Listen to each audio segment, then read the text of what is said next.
Olá pessoal, tudo bem?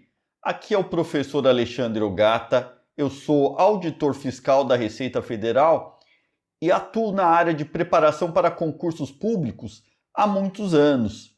E nesse meu tempo de experiência, já estou habituado a me deparar com as dificuldades iniciais no estudo da contabilidade para quem está vendo essa disciplina pela primeira vez. Então é comum muitos alunos me relatarem que têm certas dificuldades, que de certa forma também já foram as minhas em algum momento, e também eles relatam que a contabilidade é mais difícil de estudar do que disciplinas de direito. A maioria acha isso. Mas o que eu tenho a dizer é que, na verdade, a contabilidade ela exige um enfoque diferente. Ela não é mais difícil que outras disciplinas. No entanto, eu costumo dizer que estudar contabilidade é uma mescla de estudar direito, porque tem muitos princípios e normas a serem estudados e serem muito bem fixados, e também a matemática, não porque envolvam cálculos complexos, nada disso. A matemática da contabilidade é muito básica, mas as características do aprendizado da contabilidade se aproximam em alguns aspectos do aprendizado da matemática. E pensando nessas dificuldades, eu preparei essa apresentação com 5 dicas importantíssimas no estudo da contabilidade. As 3 primeiras dicas são específicas para a contabilidade e depois as 2 últimas valem para qualquer disciplina, como direito e outras que costumam ser abordados nos concursos públicos. Então vamos ver. A primeira dica que eu costumo passar é a seguinte: entender que certas palavras têm outro significado em contabilidade. Na verdade, a contabilidade, como uma ciência, ela usa termos próprios em vários institutos dela. Só que o problema é que alguns termos a gente já usa na vida cotidiana, mas de outra forma. E os 2 principais termos que causam dificuldade para o estudante iniciante em contabilidade é o débito e o crédito. E para alguns acaba virando um terror ou uma barreira inicial que na verdade nem é tão complicado assim. E muitas vezes, na maioria dos cursos, a gente vai ver esse conceito logo na primeira aula ou no início da segunda aula. E aí causa um grande impacto. Mas por que esse impacto do débito e crédito, principalmente? Há outros institutos também, mas o que causa mais problema é o débito e o crédito. Porque nós, desde a infância, a gente se depara com um conceito econômico de débito e crédito. Não é o conceito contábil, mas econômico. Eu me lembro, quando criança, de ouvir minha mãe ou meu pai dizendo, que foi debitado tal conta no banco, ou que o salário foi creditado na conta deles. E isso é aquele conceito econômico, que um débito seria um valor negativo quando se tem uma dívida, e um crédito é um valor a receber, algo positivo. Só que na contabilidade o enfoque é diferente. Para a contabilidade, débito é uma aplicação de recursos e crédito é uma origem de recursos. A contabilidade ela é toda assentada nesse princípio que a gente chama método das partidas dobradas, que vai dizer o seguinte, que não existe débito sem crédito, ou melhor dizendo, não existe aplicação sem origem. E na verdade, então, débito é uma aplicação e crédito é uma origem de recursos. Vamos pensar o seguinte: uma empresa, ela compra mercadorias a prazo. O que vai acontecer quando ela compra mercadorias a prazo? Ela vai aumentar um bem dela, que é chamado mercadorias, e vai estar no ativo da empresa. O ativo tem os bens e os direitos. E por outro lado, ela vai ter uma obrigação com fornecedores, que vai estar num lado chamado passivo. Bom, eu disse que um débito é uma aplicação de recursos e o crédito é uma origem. Nessa operação, qual foi a aplicação de recursos? A aplicação foi no estoque E a origem de recursos foi o fornecedor que financiou a empresa. Portanto, a gente debita a aplicação e credita a origem. A gente debita o estoque, que aumentou, porque se aplicou recursos, e credita a origem, que foi fornecedores, uma dívida da empresa no passivo. E aí as pessoas acabam se confundindo inicialmente, mas não é que é algo, né, difícil, ele só é um enfoque contábil diferente. E completando o exemplo, quando a empresa pagar o fornecedor, o que vai acontecer? Sai dinheiro do caixa, foi a origem do recurso, e ele aplicou onde? No pagamento de uma dívida. Então ele credita o ativo caixa, que diminuiu, e debita a obrigação fornecedores, que está no passivo, porque ele aplicou recursos lá, aplicou recursos no pagamento da dívida, né? A origem foi o caixa. Então, a primeira coisa que eu digo para as pessoas é: olha, pessoal, esqueçam aqueles conceitos que vocês trazem de débito e crédito, que é um enfoque econômico, e vamos nos concentrar no enfoque contábil. Então é preciso ter essa percepção inicial de abrir a mente, falar: olha, eu usava uns conceitos no cotidiano, mas a contabilidade é uma ciência e traz conceitos diferentes. O segundo ponto é conhecer a lógica da contabilidade. E ele é muito importante isso. Eu vou contar uma história que, quando eu estava na graduação, eu senti essa dificuldade. Porque na graduação eu estava lá, eu ia bem nas provas, tudo, conseguia fazer o que a gente chama de lançamentos, fazia balanço, demonstração do resultado e tinha um bom desempenho. Mas eu cheguei lá no segundo semestre da faculdade e falava: olha, eu faço tudo isso, mas de uma maneira mecânica. Por que acontece isso? Eu comecei a indagar e aí tudo começou a fazer mais sentido para mim a partir deste momento. Porque até então, o que acontecia quando eu não sabia muito essa lógica da contabilidade? Para aprender cada ponto, me exigia um esforço grande. Só que quando o conceito se misturava ou vinha de uma outra forma, era difícil entender aquela diferença. Mas por que isso? Porque na contabilidade ela tem uma lógica, ela tem um caminho, as coisas se encaixam. Agora, lá na faculdade vinham várias disciplinas, né? Então a gente não tinha, naquele momento inicial pelo menos, entendido ainda a lógica. Mas qual que é a lógica?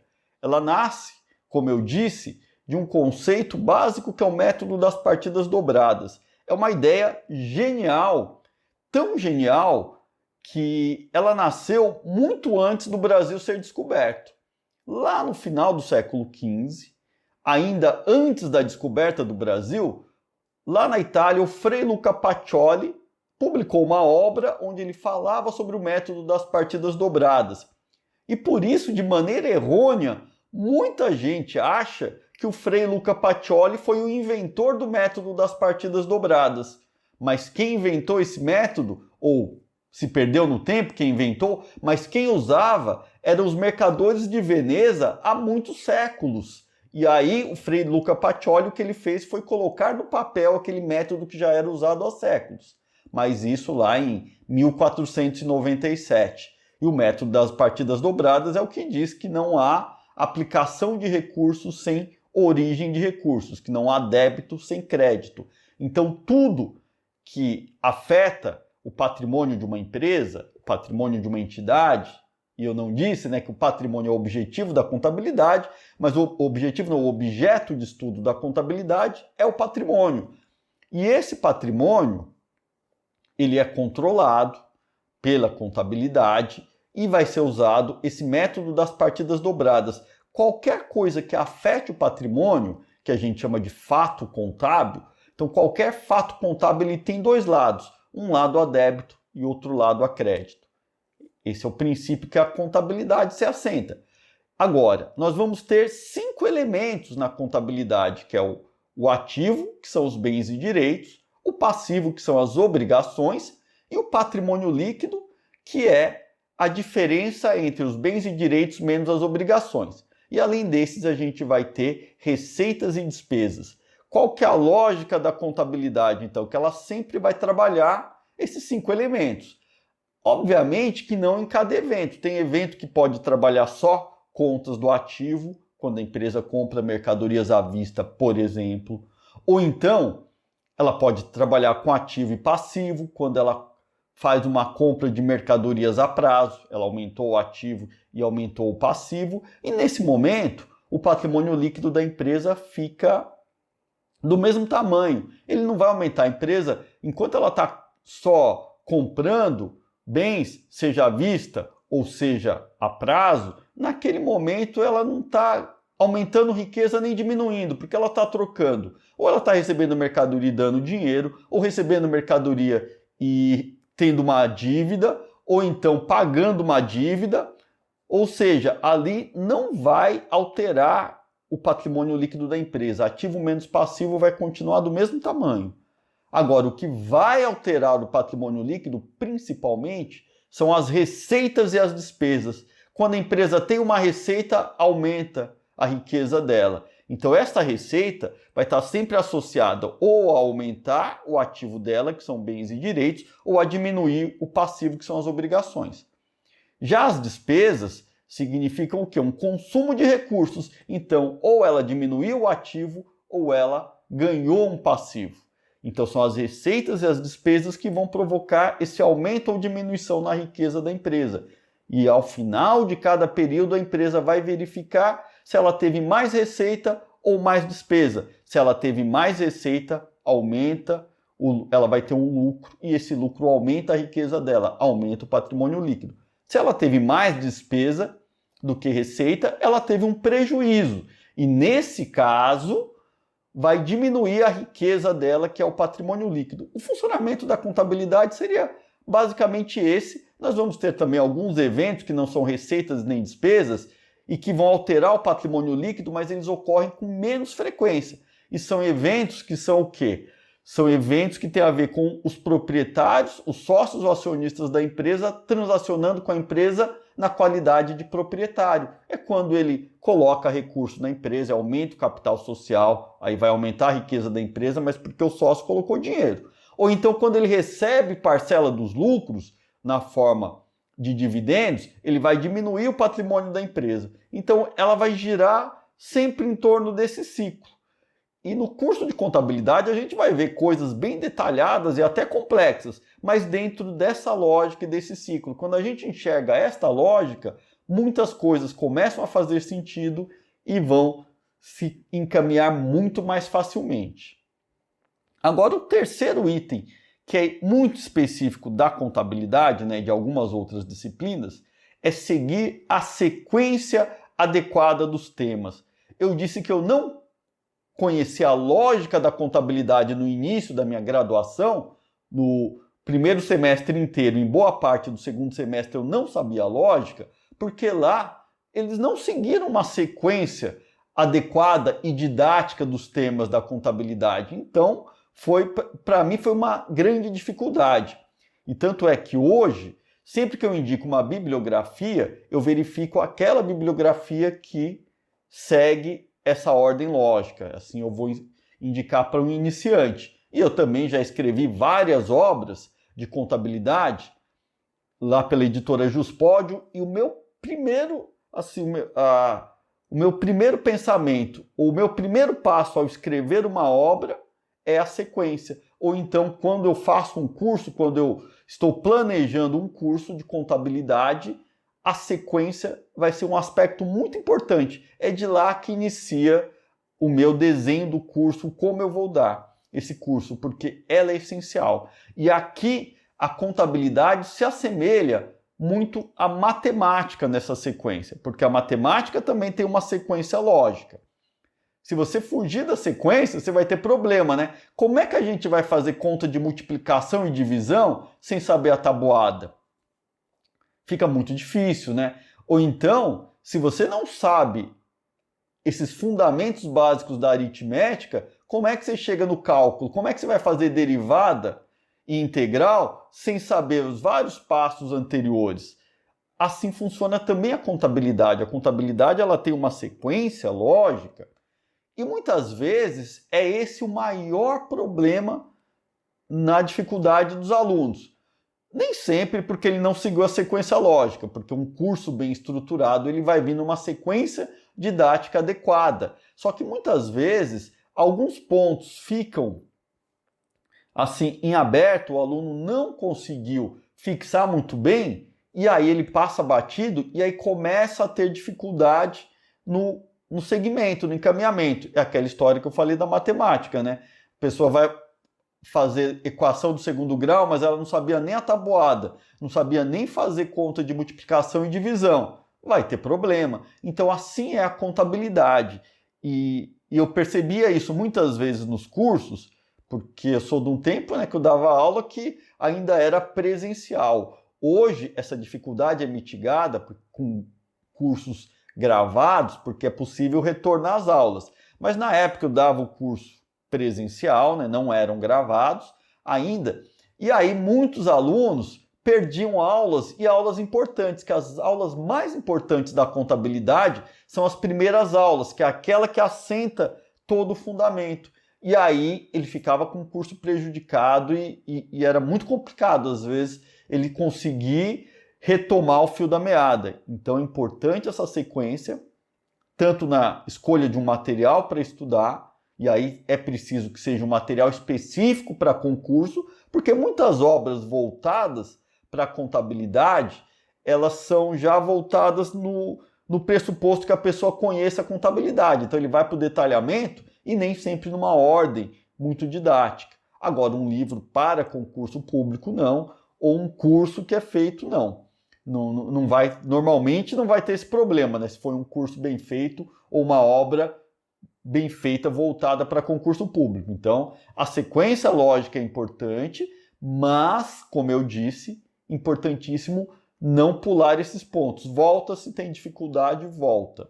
E tudo começa a fazer sentido quando se tem essa sequência dos temas. E agora, um outro item, este item, ele não é específico para a contabilidade. Ele vale para as demais disciplinas na preparação para concurso público. E aí eu vou contar também uma história da minha vida, né, quando eu estava me preparando para o concurso de auditor fiscal da Receita Federal. Meu primeiro dia de estudos, como foi? Eu já sabia que resolver questões de prova era muito importante, então o que eu fiz nesse primeiro dia? Eu falei, bom, vou tentar resolver a prova, a última prova de auditor fiscal da Receita Federal, que foi, né, elaborada pela finada ESAF, né? Tenho saudades da Escola de Administração Fazendária, ESAF, apesar dela ter me maltratado muitas vezes, né, nas provas, nas questões, mas eu sinto saudades da ESAF. E aí eu peguei a última prova, então, né, na época lá do concurso de auditor fiscal. Aí na época eu fui fazer a prova, eu comecei com contabilidade geral, que era, né, a minha especialidade. Eu conhecia, já era formado em ciências contábeis, tinha tido um desempenho acadêmico bom, eu considerava que eu tinha um bom entendimento da matéria. E aí fui resolver a prova, achei que, né, que tinha feito, indo bem também fazendo em casa, né, aquelas questões, né, eram 20 ou 30 questões. E aí fui conferir o gabarito. Eu não tinha acertado nem 40% da prova. Eu lembro que era tarde da noite, quando eu fui fazer essas questões, eu fui dormir quase chorando ali. Eu falei, não se na minha especialidade eu tenho um desempenho desse, que não tive nem 40% de acerto, que era o mínimo por disciplina, o que dirá das outras matérias que eu não tinha ainda estudado. Aí fiquei muito chateado, mas acordei no outro dia, levantei, né, fui a nocaute, mas era um nocaute ali que eu pude me levantar. Depois eu falei, não, peraí, que tem alguma coisa errada, não é possível. Aí eu fui ver, realmente, eu caí em muitas pegadinhas, mas tem algumas questões ali. A questão de prova é você saber o que a banca quer, como é a abordagem da banca. Porque muitas vezes você vai ver uma questão que tem uma determinada pergunta, e aí você entende uma coisa, só que o avaliador está buscando outra coisa. E isso é importante. Se você não estudar provas anteriores, questões de provas anteriores, você pode ser um especialista na matéria e ter um desempenho muito ruim, tá? Então essa minha lição foi importante e eu levo isso sempre para as pessoas. Falo, olha, estudem questões de prova. Isso não vale só para contabilidade, vale para as outras disciplinas. Só que a contabilidade, para a contabilidade, isso assume uma importância ainda maior também. Pelo seguinte, ela é uma disciplina que eu disse que mistura a forma de preparação dela, vai misturar direito e, de certa forma, uma preparação para a matemática. Por quê? Você tem textos legais, normas contábeis que são cobradas de uma forma literal. Então, até aí, pode ser semelhante com direito. Inclusive, tem jurisprudências que às vezes afetam, né, o direito. Na contabilidade você vai ter situações ali também, né, que muitas das normas contábeis vêm da lei, eventualmente a jurisprudência pode alterar alguma forma de se ver contabilidade, mas, enfim, é uma parte mais teórica. Só que além dessa parte teórica, tem uma parte aplicada, que é você saber aquela teoria e como é que eu aplico, como é que isso vira em números, porque a contabilidade ela é feita em números. Ela é em moeda. Quando a gente diz, o caixa da empresa tem 1.200.000, veículos, a empresa tem 12.300.000 em veículos, a empresa tem tanto em máquinas, tanto em estoques, é dinheiro, é valores. E esses valores monetários eles vão ser tratados na contabilidade e aí tem os entendimentos. Existe toda aquela teoria, aquelas normas, e elas vão ser aplicadas sobre essas situações. E aí vão ser feitos cálculos, e aí os entendimentos. Então, também era recorrente os alunos me dizerem o seguinte, olha, eu entendo tudo que você fala, faz muito sentido, só que quando eu vou fazer o exercício, eu não sei nem por onde começar. Mas é mais ou menos como na contabilidade também. Vocês lembram quando aprenderam regra de 3? Eu lembro que eu aprendi a regra de 3, era uma coisinha simples, só que depois o que acontecia? Aí tinha aquela questão que falava uma outra coisa que eu tinha que aplicar a regra de 3. E aí eu saberia fazer uma questão típica, né, que eu lembro que era assim, então você sabe regra de 3, razão e proporção, aí eu ia ver qual que era a questão. Olha, eu tenho um balde d'água, tem uma torneira caindo que enche aquele balde d'água em tantas horas e tem um furo que vai fazer com que a água esvazie daquele tanque em tantas horas. E aí ele quer saber em quanto tempo, se ficar com aquele furo e a torneira caindo água, em quanto tempo aquele recipiente vai transbordar. Aí, evidentemente, né, para você fazer isso, muitas vezes você vai ter que entender como que é feito o cálculo, e não logo depois de se aprender o que é regra de 3, sei lá na quinta série, né, sexta série do ensino fundamental. Então, contabilidade, as questões de prova são muito importantes, assim como em outras matérias, mas na contabilidade ela assume um lado muito essencial. E o estudo com resumos e revisões. Normalmente, os editais que cobram contabilidade, eles são muito, muito abrangentes. Então, é uma matéria que se demanda tempo para estudar e um vasto conteúdo.